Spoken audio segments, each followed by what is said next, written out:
이 시간 우리 함께 교독하며 읽은 느헤미야 6장 우리 이제 전체 말씀인데 특별히 1절에서 9절, 15절에서 16절 말씀을 읽었습니다.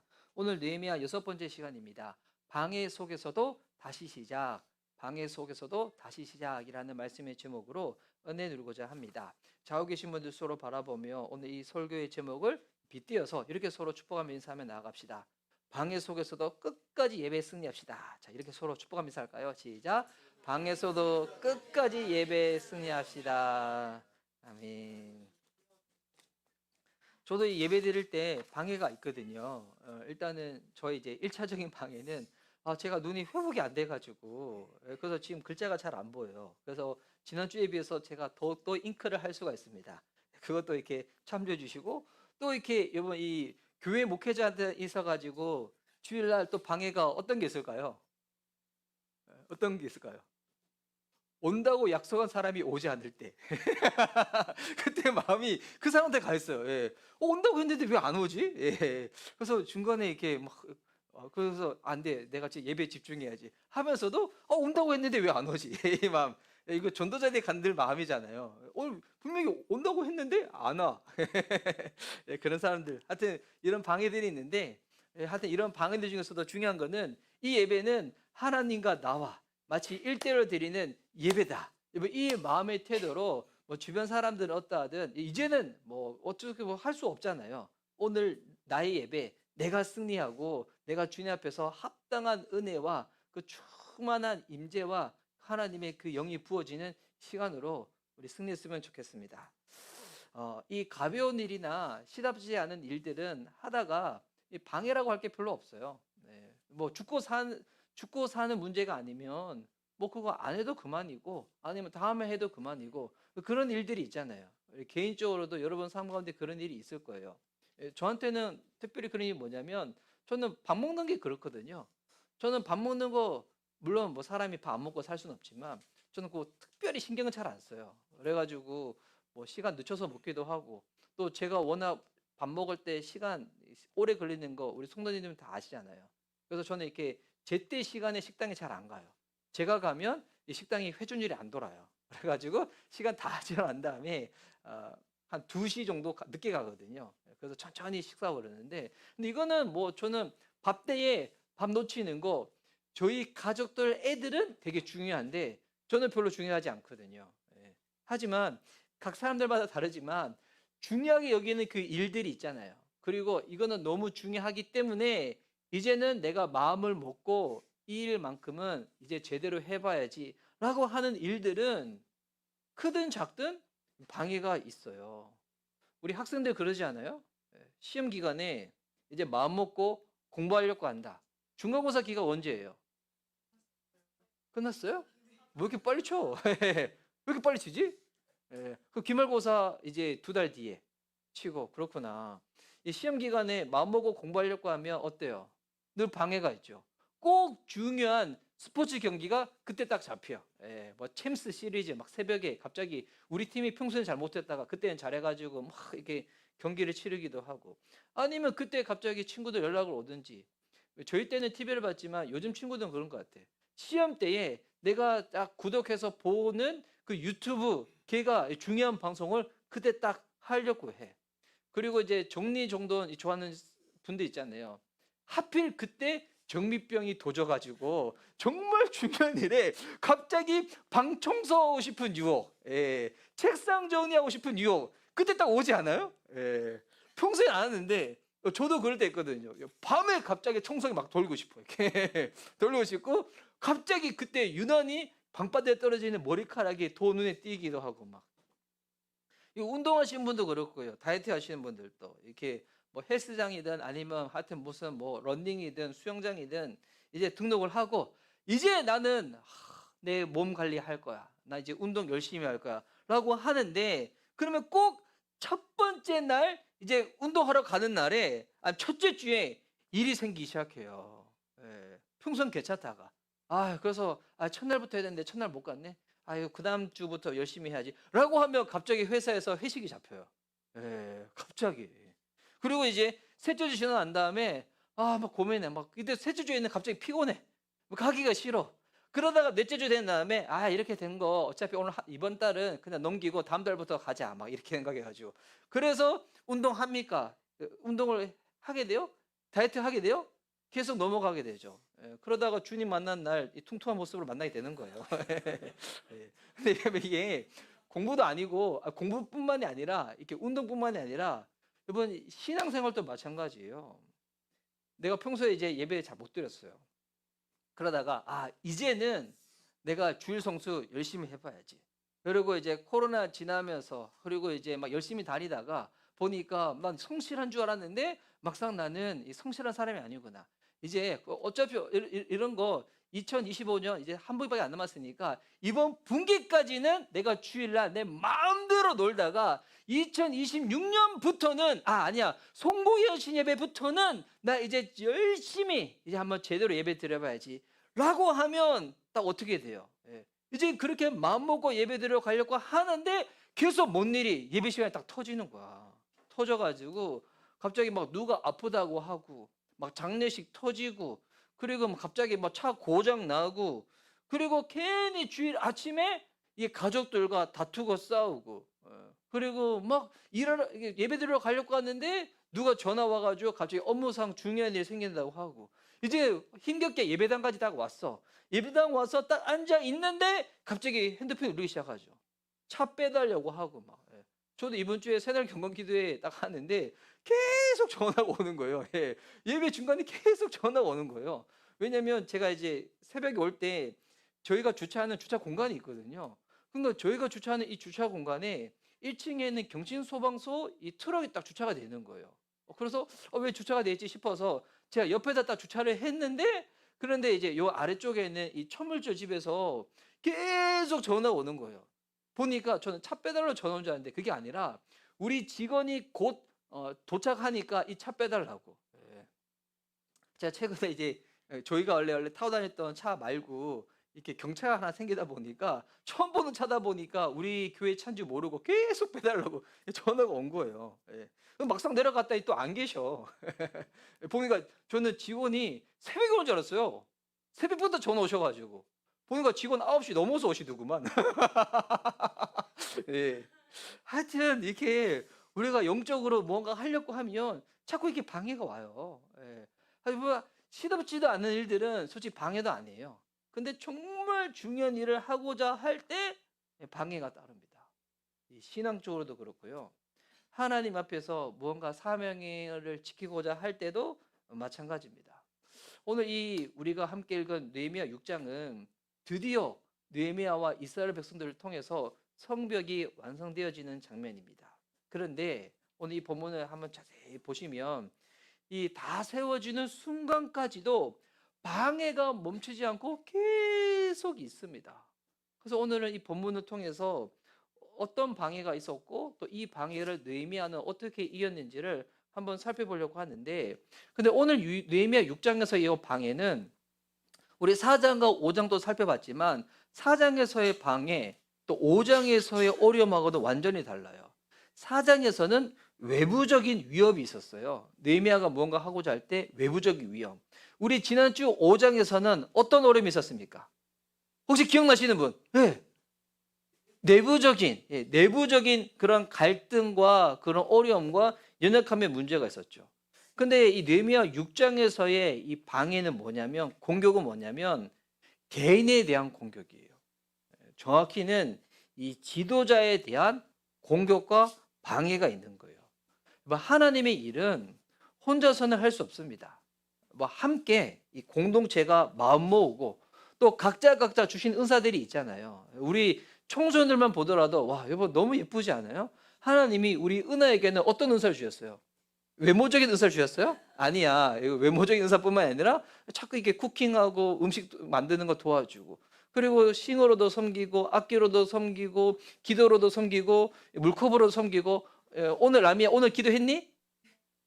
오늘 뭐 어떻게 기도했니? 지금도 기도하고 있니? 계속 간절히 기도해야지 속으로. 그래서 보니까 주신 은사별로 그리고 믿음의 분량들이 다 다르잖아요. 그 분량만큼 함께 이렇게 감당하며 나가는 겁니다. 이렇게 같이 연합을 해가지고 그런데 하나님의 일이 자초되게 만드는 가장 쉬운 방법이 있어요. 사람을 무너뜨리는 거예요. 특별히 먼저 부름을 받은 사람, 이 지도자를 넘어뜨리는 거예요. 그래서 오늘 이 본문은 한 개인, 특별히 이 지도자인 느헤미야를 향한 방해입니다. 그러니까 지도자를 향한 방해니까 오늘 말씀 듣다 보면 뭐 나는 지도자도 아니니까 오늘 말씀은 뭐 나랑 뭐 상관없는 말씀이네. 여러분 이렇게 생각하면 안 돼요. 제가 이제 예전에도 한 말씀드렸지만 성경에서 말하는 지도자는 누가 지도자입니까? 기억나시나요? 누가 지도자예요? 우리 공동체 단임 목사님만, 단임 목회자만 지도자입니까? 아니죠. 성경에서는 나 한 사람이라서 누군가 한 사람한테 영향을 끼치면 그 사람이 다 지도자예요. 예. 여러분으로 인해서 영향받는 사람들이 있습니까? 없습니까? 있죠. 누가 있어요? 그렇지. 야, 너무 훌륭해. 예. 내 한 사람에서 영향받는 교회 친구들, 학교 친구들 있죠. 네. 이건 뭡니까? 그것도 여기 있는 보면 다 이게 언니 오빠들 있잖아요. 동생들 다 지금 옆방에서 놀고 있잖아요. 그러니까 여러분들의 행동, 말로 인해서 영향받는 사람들이 있다. 여러분 누구예요? 지도자예요. 옆에 계신 분들 바라보면서 이렇게 한번 얘기합시다. 당신이 지도자입니다. 서로 축복. 그렇게 하면 서로 얘기할게요. 시작. 당신이 지도자입니다. 예, 죄송합니다. 예, 그래서 지도자이기 때문에 오늘 이 말씀은 누구를 향한 말씀이에요? 예, 나를 향한 말씀이에요. 다시 한번 이렇게 얘기합시다. 예, 졸지 말고 정신 차려 들으십시오. 이렇게 말이죠. 당신을 향한 메시지입니다라고 서로 다시 한번 얘기할게요. 시작. 당신을 향한 메시지입니다. 예, 당신을 향한 메시지. 나를 향한 하나님의 말씀입니다. 그래서 오늘 이 본문에서 이 느헤미야를 향한 방해가 어떤 방해가 있었냐면 크게는 보면 세 가지 방해가 있었어요. 이제 보면 첫 번째 방해는 뭐냐면 자, 제가 넘길까요? 첫 번째 방해는 자, 협박과 압박이었고 두 번째 방해는 거짓 소문이었어요. 모함이었고 세 번째 방해는 매수된 선제들을 통해 가지고 거짓말이 막 퍼뜨려졌거든요. 이에 대해서 느헤미야는 이렇게 반응을 해요. 이 협박과 압박을 향해서는 사명으로, 그리고 거짓 소문을 향해서는 진리로, 그리고 매수된 그 선제를 통한 이 거짓말들은 말씀으로 대처를 합니다. 오늘 요거를 하나씩 한번 살펴보도록 하겠습니다. 먼저는 어떠한 이 공격이었다고요? 방해라고요? 협박이 있었어요. 협박. 어떤 협박이 있었던가? 우리 1절에서 4절 말씀인데 좀 본문이 길지만 제가 다시 한번 읽어드릴게요. 자, 한번 보세요. 내가 성벽을 쌓아 올려 무너진 곳을 다 이루었다는 말이 산발락과 도비아와 아랍 사람 게셈과 그 밖에 우리 원수의 귀에까지 들어갔다. 그러나 그때까지도 성문들의 문짝은 만들어 달지 못하고 있었는데 산발락과 게셈이 나에게 전가를 보내왔다. 오노 들판의 한 마을로 오시오. 거기서 좀 만납시다. 나는 그 말 속에 그들이 나를 해치려는 흉궤가 있는 줄 알았으므로 그들에게 사람을 보내어 다음과 같이 대답하였다. 나는 지금 큰 공사를 하고 있으므로 내려갈 수 없어. 어찌 이 일을 중단하고 여기를 떠나서 당신들에게로 내려가라는 말이요. 그런데도 그들은 똑같은 것을 4번씩이나 요구해 오고 그때마다 나도 똑같은 말로 대답하였다. 예. 산발락과 게셈 그리고 도비야 이 사람들이 느헤미야를 어디로 오라고 합니까? 오노 평지로 오라고 해요. 이거를 4번이나 그렇게 초청을 했다는 거예요. 이들이 초청한 이유가 뭡니까? 2절에 나오죠. 그들이 나를 해치려고. 느헤미야를 해치려고. 다시 말해서 죽이려고 부른 거예요. 그런데 이 협박과 압박을 통해서 이 사명이 특별히 느헤미야를 통해서 성벽이 완성되지 못하도록 방해를 하는데 그래서 여러분 이 만약 협박이 온다. 이거 안 거예요. 야, 내가 이 일을 계속하면 나를 죽이려고 하는 거구나. 이것 가운데서 마음이 뺏겨 버리면 이 감정적으로 흔들려 버리면 아무것도 못 하겠죠. 근데 이에 대해서 느헤미야가 어떻게 대처를 했습니까? 이게 3절 말씀인데 제가 읽었지만 요 말씀 요 한번 다 함께 다시 한번 읽어보도록 하겠습니다. 시작. 그들에게 사람을 보내어 다음과 같이 대답하였다. 나는 지금 큰 공사를 하고 있으므로 내려갈 수 없어.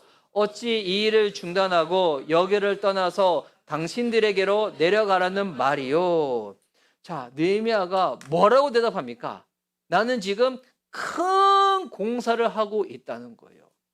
지금 나를 해치려고 하는 사람들이 나한테 그 얘기를 계속 할 때마다 뭐라고 반응했다고요? 나는 큰 공사를 하고 있다고. 여러분, 여기서 말하는 큰 공사가 뭘까요? 여러분, 이게 단순히 가시적으로 보이는 큰 토목 공사를 하고 있다, 건축 공사를 하고 있다, 요거를 말하는 걸까요? 물론 사람 눈에 보기에는 야, 큰 공사하고 있네라고 할 수 있겠지만, 느헤미야가 말하는 여기서 말하는 큰은 단순히 눈에 보이는 물리적인 큰 의미가 아니에요.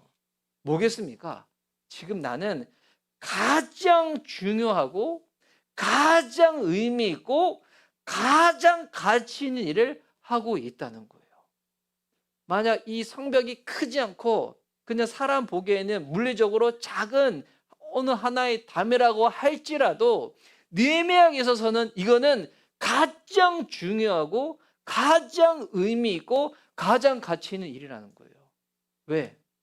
하나님이 내게 말씀하신 사명의 일이기 때문에. 여러분, 내 삶에 무엇이 가장 중요한지가 잡히면 그 다음부터 뭐가 정리가 될까요? 내 삶의 우선순위가 정리됩니다.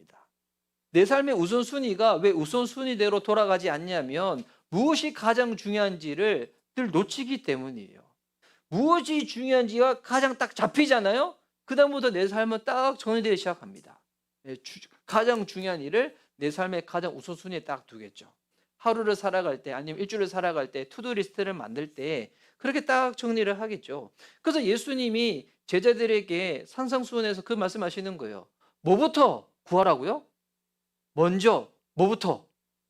너의 건강부터? 너의 생계부터? 너의 관계부터? 그의 나라와 의를 먼저 구하라는 거예요. 이게 무슨 말일까요?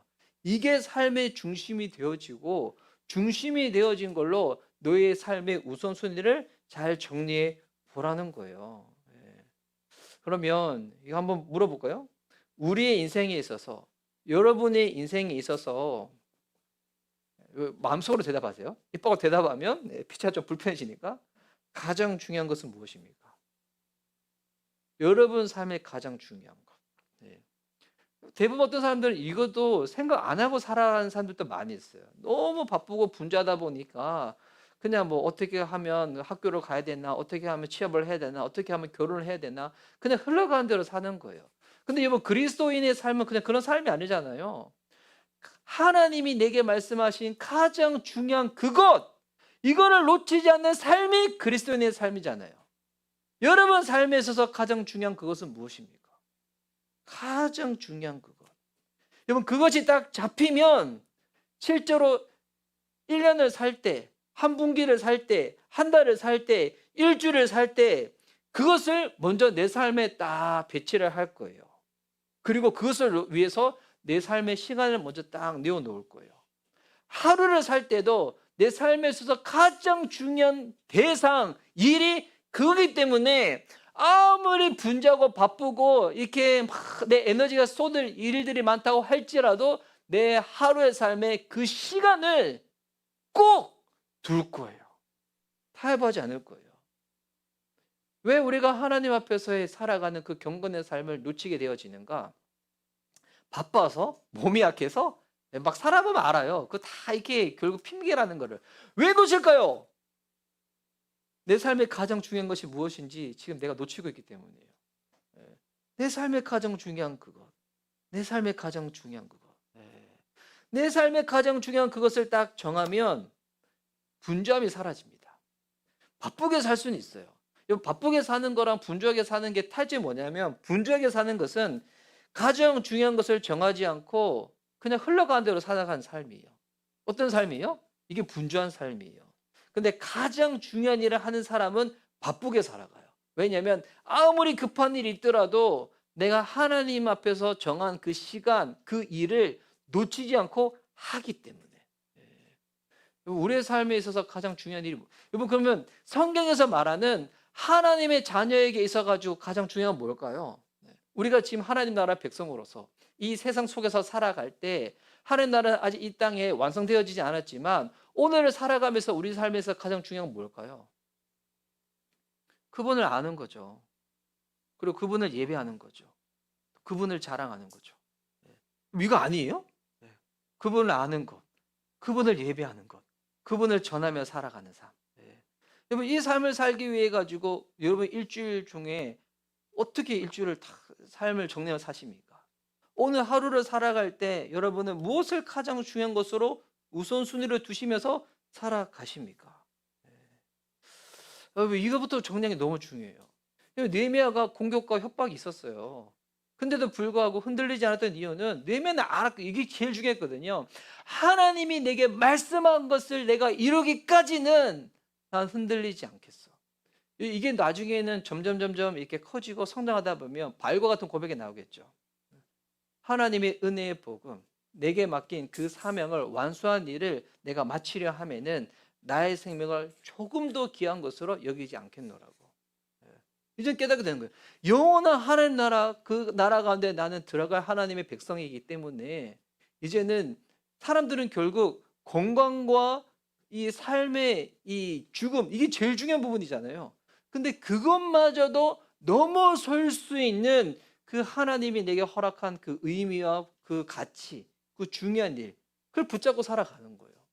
그렇게 살아가는 사람은 결국 하루를 살때 선교지에 가가지고 고생하다가 죽어야지만 순교가 아니라 진짜 하루 살 때 우리의 신앙이 순교하는 삶이 무엇인지 그 정신으로 살아가게 됩니다. 그렇게 살다가 하루를 딱 마감할 때 여보 얼마나 영적으로 보람이 되겠어요. 와, 진짜 주님 안에서 나 오늘 하루 잘 살았다. 이 고백이 탁 터져나오지 않겠습니까? 여러분 그 성도는 이 세상 살아갈 때 여러분들도 그런 협박들을 많이 받으실 거예요. 회사를 통해서도 협박을 받으실 것이고 누군가의 관계를 통해서도 그런 협박을 받으실 것이고 뉴스만 보더라도 여러분 그런 협박들이 그리스도의 삶 가운데 얼마나 많이 있습니까? 그때 마음 흔들리지 않고 우리가 살아갈 수 있는 방법, 하나님이 내게 허락한 가장 중요한 일이 무엇인지를 여러분 점검해 보는 거예요. 그 붙잡아 보는 거예요. 하나님이 내게 허락한 가장 중요한 것을 모르겠다. 그런 분도 어떻게 해야 될까요? 그런 분들은 양육을 받으면 되겠죠. 할렐루야. 성경을 통해서 말씀을 통해서 그를 찾으시면 되겠죠. 그리고 이제 이어주는 두 번째 공격은 뭐였냐면 거짓 소문입니다. 이게 느헤미야를 향해서 모함이 오는 거예요. 이게 5절에서 7절에 또 오는데 이 부분도 제가 한번 읽어보겠습니다. 5절에서 7절. 다섯 번째도 산발랏이 심부름꾼을 시켜서 같은 내용을 보내왔다. 심부름꾼이 가지고 온 편지는 봉하지 않았는데 그 내용은 다음과 같다. 야, 이제 네 번은 이렇게 얘기하는데도 오지 않으니까 다시 또 보내가지고 편지를 보낸 거예요. 근데 편지 내용에 이런 내용이 적혔습니다. 당신과 유대 사람들이 반역을 모의하고 있고 당신이 성벽을 쌓는 것도 그 때문이라는 소문이 여러 민족 사이에 퍼져 있어. 가스무도 이 사실을 확인하였소. 더구나 이 보고에 따르면 당신은 그들의 왕이 되려고 하고 있으며 예루살렘에서 당신을 왕으로 떠받들고서 유다의 왕이 있다고 선포하게 할 예언자들까지 이미 임명하였다는 말을 들었소. 이러한 일은 이제 곧 왕에게까지 보고될 것이요. 그러니 만나서 함께 이야기합시다. 자, 이런 이 산발랏이 보낸 공개서한 보니까 일부러 봉하지도 않았대요.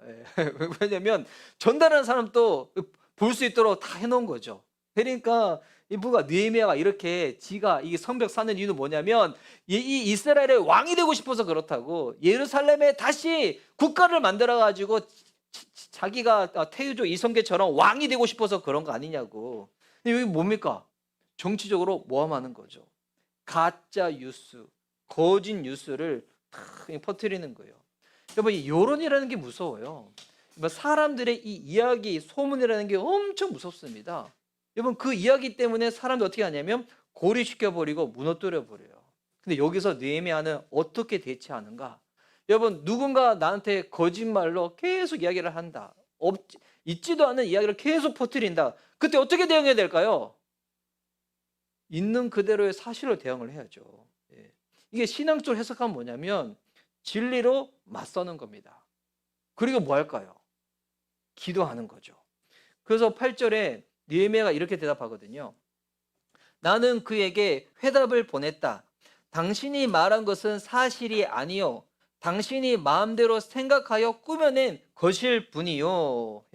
내가 왕이 되려고 한다는 것은 네가 꾸며낸 이야기잖아.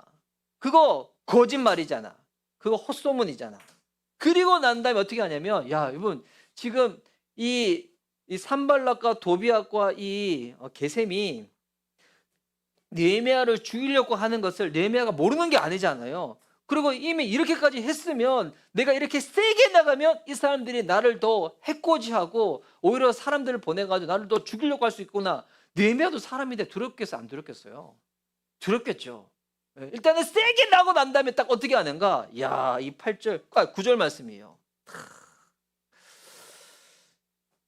그들은 우리에게 으름장을 놓았다. 그렇게 하면 우리가 겁을 먹고 공선을 중단하여 끝내 완성을 못할 것이라고 생각한 것이다. 그리고 이렇게 하나님께 기도합니다. 하나님, 나에게 힘을 주십시오. 하나님, 나에게 힘을 주십시오.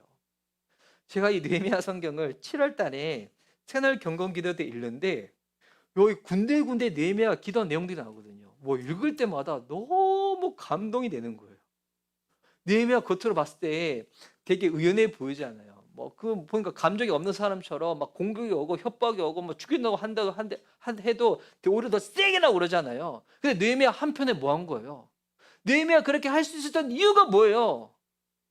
믿는 구석이 있었어요. 내가 기도할 수 있는 대상이 있었기 때문에.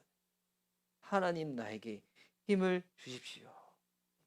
믿음의 사람은 하나님께 기도합니다. 이런 거짓과 모함 속에서도 버틸 수 있는 힘은 내가 자생적으로 기를 수 있는 것이 아니에요. 하나님이 그 힘을 주시는 것입니다. 하나님이 우리에게 힘을 주시는 거예요. 이제는 뭐 흘러간 얘기 때문에 나눌 수 있겠지만 제가 개척 초기 때 2020년에 처음에 하고 정말 마음이 힘들었거든요. 이제 오늘 또 이렇게 예배 드리기 전에 어느 분이 물어보셨어요. 왜 목사님 침례교로 처음부터 시작 안 했냐고. 왜냐하면 저 무서워가지고. 저를 향한 이상한 얘기가 너무 많았어요.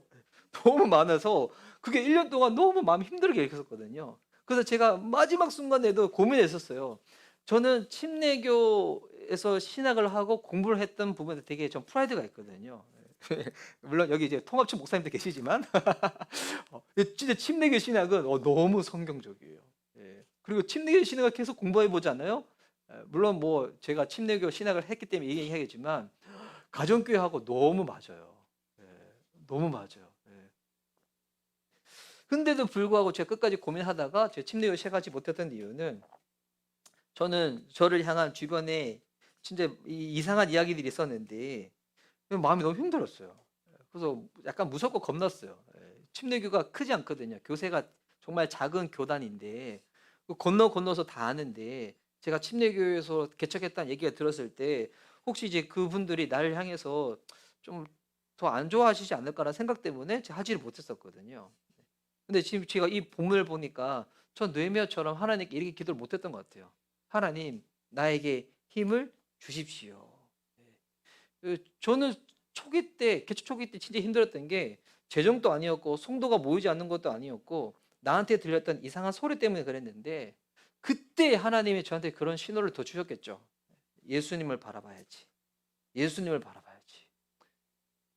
우리의 구주 되시는 예수님도 십자가를 지시기 전에 거짓 증언과 소문들로 공격을 받으셨거든요. 마태복음 26장 59절에서 61절 말씀인데 제가 한번 읽을게요. 대제사장들과 온 공회가 예수께 대한 거짓 증거를 찾아내어 죽이려고 했습니다. 많은 사람들이 나서서 거짓 증언을 했지만 그들은 아무런 증거도 발견하지 못했습니다. 결국 두 사람이 나와 이런 구절이 있는데 예수님 또 십자가 지시기 전에 어떤 공격을 받았다고요? 거짓 증거. 거짓 증거. 거짓 증거를 해가지고 이 사람을 예수님을 죽이려고 했다는 거예요. 그런데 여러분 진짜 진리는 어디에 있었습니까? 하나님의 손에 있었죠. 그리고 그 진리가 예수님의 십자가 죽음과 부활로 딱 드러나는 것입니다. 여러분 이렇게 살 때 이거 뭐 직장인들뿐만이 아니라 학생들도 그런 것 같아. 요즘 학생들 그런 거 있지 않아요? 학교 생활할 때 내가 한 얘기도 아닌데 내가 그렇게 행동한 것도 아닌데 갑자기 주변에서 이상한 소문들이 막 떠돌 때가 있잖아. 나는 원래 그런 사람도 아닌데 갑자기 내가 했다고 하고, 내가 한 말도 아닌데 갑자기 친구한테 내가 그런 말을 했다고 하고, 그런 억울한 소문, 그런 비난, 억측 속에서 공격과 방해가 있습니다. 이번 직장 생활할 때도 그렇지 않아요? 예. 이게 우리가 직장 생활할 때도 나는 분명히 그런 마음과 그런 태도로 한 게 아닌데 괜히 나를 이상하게 매도해가지고 이상한 사람 만들려고 하는 그런 공격과 방해가 있잖아요. 그때 우리도 얼마나 변명하고 싶어요. 예. 얼마나 니만 성질 있냐? 나도 성질 있다? 우리 뭐 그렇게 하고 싶지 않아요? 근데 그때 우리가 해야 될 것은 십자가에서 우리를 의롭다고 하신 하나님께 나아가는 거예요. 그리고 이거는 정말 이 문제가 풀리는 거는 내가 해서 될 일이 아니라 이건 정말 주님이 하셔야 될 일이에요. 그래서 우리가 뭐 하는 겁니까? 하나님께 기도하는 겁니다. 느헤미야처럼 똑같이 기도하시는 겁니다. 하나님, 나에게 힘을 주십시오. 하나님, 이 시간을 버틸 수 있도록, 이 이야기를 버틸 수 있도록, 이 모함을 버틸 수 있도록 나에게 힘을 주십시오. 그래서 느헤미야가 기도하면서 이걸 이겨내니까 이거로 또 끝나지 않아요. 마지막 또 이 공격이 뭐냐면 매수된 선지자를 통해서 또 방해가 있어요. 이 이어지는 글을 보면 스마야라는 예언자가 있습니다. 이 예언자니까 하나님의 말씀을 대언하는 사람이죠. 느헤미야가 영적인 어려움 가운데, 느헤미야도 세게 나갔지만 느헤미야도 사람인지라 마음 힘든 거예요. 그래서 누군가 영적으로 도움 줄 수 있는 사람을 만나가지고 도움을 받고 싶어서 청하러 갔는데, 근데 이때 스마야가 이런 말을 하는 거예요. 10절 말씀 보니까 하루는 스마야를 만나려고 그의 집으로 찾아갔다. 일부러 찾아간 거예요. 그러니까 위로받고 싶었겠죠. 도움받고 싶었겠죠. 그러니 이렇게 바쁜 공사 중에도 일부러 딱 찾아간 거예요. 그는 들라야의 아들이며 무헤 다벨의 손자인데 문밖 출입을 하지 않고 있었다. 그가 나에게 말하였다. 하나님의 성전으로 갑시다. 성소 안으로 들어가서 성소 출입문들을 닫읍시다. 자객들이 그대를 죽이러 올 것입니다. 그들이 밤에 와서 반드시 그대를 죽일 것입니다. 느헤미야가 막 얘기를 하니까, 그러면 너 가만히 있으면 이 사람들이 자객을 보내서 너를 죽일 거니까, 원래 하나님의 성전은 제사장들 외에는 못 들어가잖아요. 그러니까 거기 들어가서 문 잠그고 숨어 있자는 거예요. 딱 들어보면 되게 느헤미야를 위하는 것처럼 보이죠. 야, 너 그렇게 했다가 너 죽을 수 있어. 그러니 사람들이 전혀 들어오려고 생각도 못하는 그 하나님의 성소에 딱 들어가서 문고로 잠그고 거기서 네 목숨 지켜, 네 목숨 연명해, 딱 얘기를 하는 거예요. 그래서 느헤미야는 이거 공격이구나 딱 하고 난 다음에 이거를 분별하고 단칼에 거절합니다. 어떻게 거절하는가? 이게 11절과 12절 말씀이 나와 있습니다. 제가 한번 읽겠습니다. 11절 12절. 나는 대답하였다. 나 같은 사람더러 도망이나 달이란 말입니까? 나 같은 사람이 성소에 들어갔다가는 절대로 살아나올 수 없습니다. 나는 그렇게는 못합니다. 나는 그때에 그가 하나님이 보내신 예언자가 아니라는 것을 알았다. 그는 도비야와 산발렛에게 매수되어서 나를 해치는 예언을 하였다. 자, 느헤미야는 단칼에 거절하죠. 나는 그런 자가 아닙니다. 나는 하나님의 말씀을 지키기 위해서, 사명을 지키기 위해서 그냥 죽는 것 두려워하지 않습니다. 그리고 율법을 어기는 길은, 하나님의 말씀을 어기는 길은 하나님이 내게 주신 길이 아닙니다. 그러면서 분별을 하는 거예요. 이 사람이 지금 매수됐구나. 돈에 팔려가지고 나를 지금 넘어뜨려고 이렇게 하는 거구나. 그래서 13절에도 이렇게 표현하고 있죠. 그들이 스마야를 매수한 것은, 스마야를 돈 주고 매수한 이유가 뭡니까?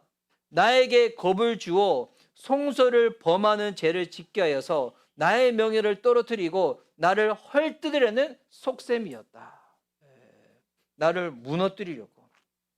여러분, 우리의 신앙적으로 이게 방해인지 방해가 아닌지 구분할 수 있는, 분별할 수 있는 방법 중에 하나가 뭐냐면 겁나는 거예요.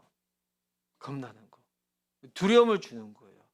사람들마다 두려운 영역들이 다 다르거든요. 어떤 사람들은 돈 때문에 무서운데 어떤 사람은 돈은 무섭지 않지만 건강 때문에 무섭고, 어떤 사람은 돈도 건강도 아닌데 사람들이 나를 어떻게 바라보는지 그 이미지 때문에 더 무섭고, 또 어떤 사람은 돈도 이것도 저것도 아닌데 안정감이 떨어지는 게 무섭고, 어떤 사람은 내가 누군가 가운데서 내가 영향력을 발휘해야 되는데 이 발휘하지 못하는 것 때문에 무섭고, 사람들마다 무서워하는 게 다 달라요. 그런데 이 마귀가, 악한 것들이 결국 그 우리가 가장 두려워하는 그 부분을 가지고 우리를 넘어뜨리거든요. 내가 그래서 두려워하고 있다는 것은 여러분 그 영역이 뭐냐면 나에게는 그 우상이에요. 왜 두려워하냐면 맡기지 못해서 두려운 거잖아요. 내가 하나님을 의식하지 못해서 두려운 거잖아요. 그러니까 하나님보다도 내가 그것을 더 의식하고 있는 거예요. 더 내가 그것 가운데 마음이 빼앗겨 있는 거예요. 그때 이제 어떻게 될까요? 자리를 바꿔야죠. 우상이 내 삶에 침범한 그 자리 가운데 얘네들을 후순위로 밀어놓고 하나님이 다 중심에 계실 수 있도록, 하나님 내 삶에 딱 중간에 계실 수 있도록. 그래서 여러분 이런 것을 분별할 수 있는 기준이 결국에는 그리스도인에게 있어서는 말씀입니다. 말씀으로 분별하고, 분별되어진 그것을 기도로서 하나님께 구하는 거예요. 그래서 느헤미야는 이렇게 구합니다. 14절 말씀에 나의 하나님, 이거 느헤미야가 또 기도하는 거거든요. 나의 하나님, 도비야와 산발랏이 한 일을 잊지 마십시오. 예언자 노아디아와 그 밖에 나에게 겁을 주려고 나를 두렵게 하려고 한 예언자들이 나에게 한 일을 잊지 마십시오. 느헤미야가 또 이걸 잘하는 거예요. 원수 갚는 것이 내게 있는 것이 아니라 하나님께 있구나. 하나님께 있구나. 누군가를 통해서 내가 해코지를 받을 때 만약 그 사람이 미워지고 그 사람하고 하게 되면 여러분 이 관계가 깨어져 버린 거잖아요. 여러분 그때 우리는 그 배후에 있는 나를 넘어뜨리려고 하는 그 세력을 보고 그것을 말씀으로 대처하며 기도하며 이겨내야 되지, 그 사람을 미워하게 되면, 그 사람을 대적하게 되면 관계가 다 깨져 버리는 거예요. 진짜 져버리는 거예요. 이거 그 분별을 잘해야 돼요. 네. 그래서 여러분 가족을 통해서 공격을 많이 받지만 여러분 가족이 사탄이 아니에요. 예, 이거 너무 당연한 거죠. 예. 근데 주일날 예배드리러 갔는데 자꾸 아내가 방해, 애들이 방해. 그래가지고 아내한테 야 네가 사탄이야 라고 하면 그 관계 잘 회복되겠죠? 아니 여러분 그때는 내가 이게 진짜 예민하고 이 약한 사람인데 이거 건들렸고 지금 나를 이렇게 공격하는구나. 깨워서 그걸 기도하면서 말씀 붙잡고 넘어서야지, 그 사람한테 화내고 그 사람한테 뭐라 하고 그 사람한테 행동을 하면 나중에는 여러분 돌이킬 수 없는 더 어려움이 딱 닥치게 되어집니다. 그러면 결국 이런 어려움과 방해 속에서 느헤미야와 이스라엘 백성들을 통해서 성벽이 완성되어집니다. 자, 성벽 완성되어진 장면은 우리 다 함께 봐야 되겠죠. 우리 15절 말씀 우리 함께 읽도록 하겠습니다. 자, 15절 시작. 성벽 공사는 52일 만인 엘루월 25일에 끝났다. 아멘. 그럼 여기서 성벽 공사 드디어 끝났어요. 그럼 박수 한번 쳐야 되지 않을까요? 네. 네. 이거는 지금 누굴 향한 박수입니까? 네. 저를 향한 박수 아니었어요? 목사님 설교하고 있는데 목사님 애쓰겠습니다. 저를 향한 박수 아니에요? 누굴 향한 박수입니까? 우와, 이 일을 완성하신 하나님을 향해서. 여기 저는 본문에 지면에 안 나왔지만 와, 얼마나 이때 느헤미야와 이 백성들이 얼마나 이렇게 영적으로 흥분되고 고조되었을까. 이런 공격과 어려움 속에서도 결국 하나님은 하나님의 일을 완성하셨구나 하면서 그리고 나서 여러분 이게 끝나지 않아요. 16절 말씀 보세요. 와, 이 16절 말씀 함께 읽을게요. 시작. 우리의 모든 원수와 주변의 여러 민족이 이 소식을 듣고 완공된 성벽도 보았다. 그제서야 우리의 원수는 이 공사가 우리 하나님의 도움으로 이루어진 것임을 깨달았다.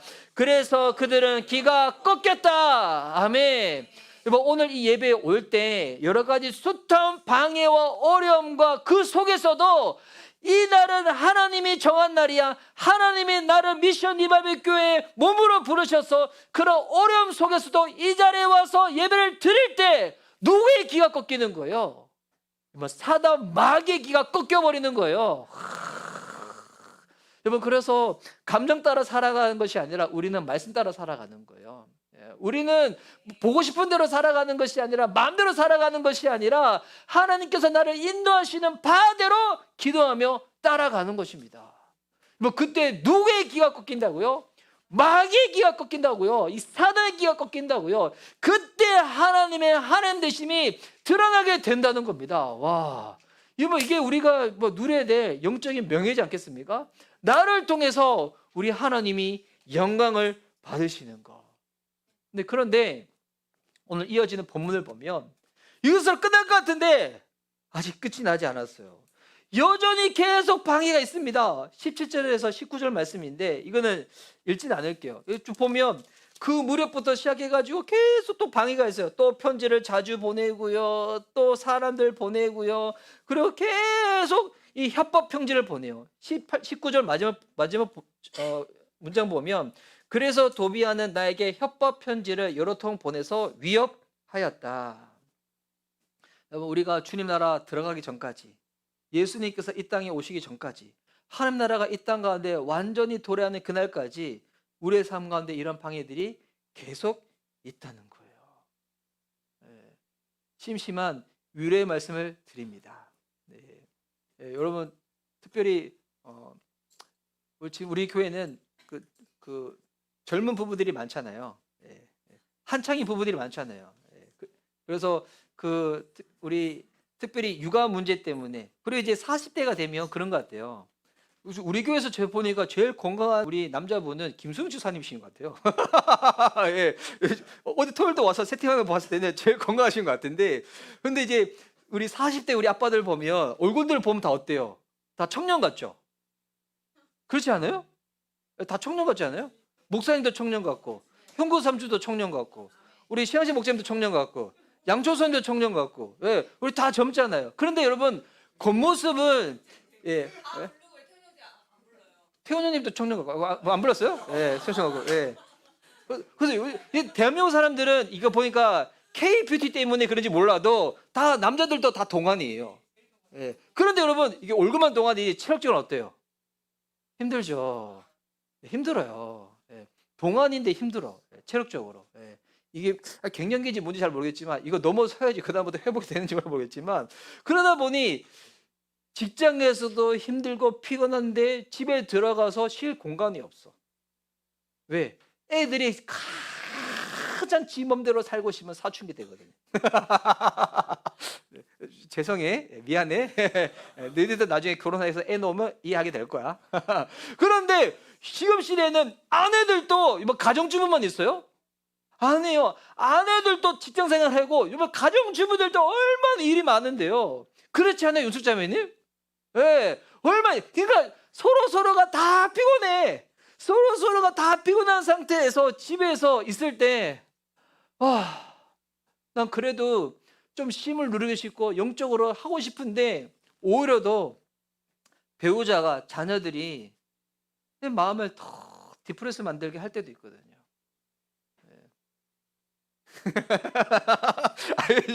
할 때가 있거든요. 근데 이게 그러다가 가끔씩 회복이 날 때가 있어요. 회복이. 왜? 주일날 은혜를 평소보다도 더 왕창 받을 때, 아니면 수련회 같은 데 올라가가지고 평소에는 아들 생각할 때마다 어이구 너는 내 때문에 산다 생각했다가 갑자기 수련회 때 은혜 받으면 우리 아내가 내 때문에 고생하겠구나, 갑자기 철든 생각 들기 시작하고, 그래가지고 배우자 붙잡고 막 기도하고 싶고 눈물 흘리고 싶고 막 그러잖아요. 이런 회복이 일어나는데 그 회복된 은혜로 계속 살 줄 알았는데 일주일에 채 가지가 않죠. 근데 이게 이상한 게 아니라 이게 지금의 우리의 삶이고, 하나님 또 이걸 다 하신다고 저는 생각합니다. 이거 우리 주님 나라 갈 때까지 이거 계속 이어지는 거예요. 그래서 이 방해가 있을 때마다 이거 이상한 거 아니구나. 하나님이 나를 자녀로 삼으셨고 내가 하나님의 사명자이기 때문에, 내가 지도자이기 때문에 이런 방해가 있구나라고 생각하시면 됩니다. 결코 이상한 일이 아닙니다. 다 그렇습니다. 목회자도 그렇고요. 교회 중직자도 다 동일합니다. 여러분, 그렇기에 왕성되어 지날까지 이런 방해가 계속 있을 때, 그때 우리가 누구를 바라봐야 될까요? 예수님을 바라보는 겁니다. 십자가를 다시 한번 생각해 보세요. 예수님이 십자가에 죽으신 것은 여러분 이게 정치적인 모략 때문이었어요. 예. 이 바리새인들이 이 당시 종교 지도자들이 대세형들이 예수님을 해코지 하려고 하는데 그들이 로마의 식민지니까 자기네 법으로 안 되는 거예요. 그래서 정치범으로 누명을 씌워가지고 정말 그들의 방해 가운데 억울한 누명을 쓰고 십자가에 죽으셨지만 우리 하나님 어떤 하나님입니까? 그런 방해를 통해서도 우리 주님은 다시 부활하셔서 우리를 향한 구원의 이 뜻을 완성하시고 하나님 나라의 그 뜻을 완성하신 주님이시거든요. 방해가 있다고 해서 하나님 나라 일이 멈추는 것이 아니라 꺾이는 것이 아니라 방해를 통해서 그 나라가 더욱더 분명히 확 드러나 버리는 거예요. 우리가 이 땅을 살아가는 동안에 이 세상은 이제 더 험해질 거예요. 더 어려워질 거예요. 그때 우리가 겁나고 두려운 거는 하나님이 결코 기뻐하신 일이 아닙니다. 그때 우리가 주님께로 가는 거예요. 여러분, 결국 이 복음이 말하는 바가 뭡니까? 아, 내가 할 수 있는 게 아무것도 없구나. 이거 아니에요? 내가 하는 게 아니구나. 내가 할 수 있는 게 아무것도 아니구나. 결국 그분이 하셔야 되는구나. 주님이 하셔야 되는구나. 그래서 우리가 하는 게 기도하는 거예요. 하나님이 결국 하셔야 되기 때문에 하나님 해달라고.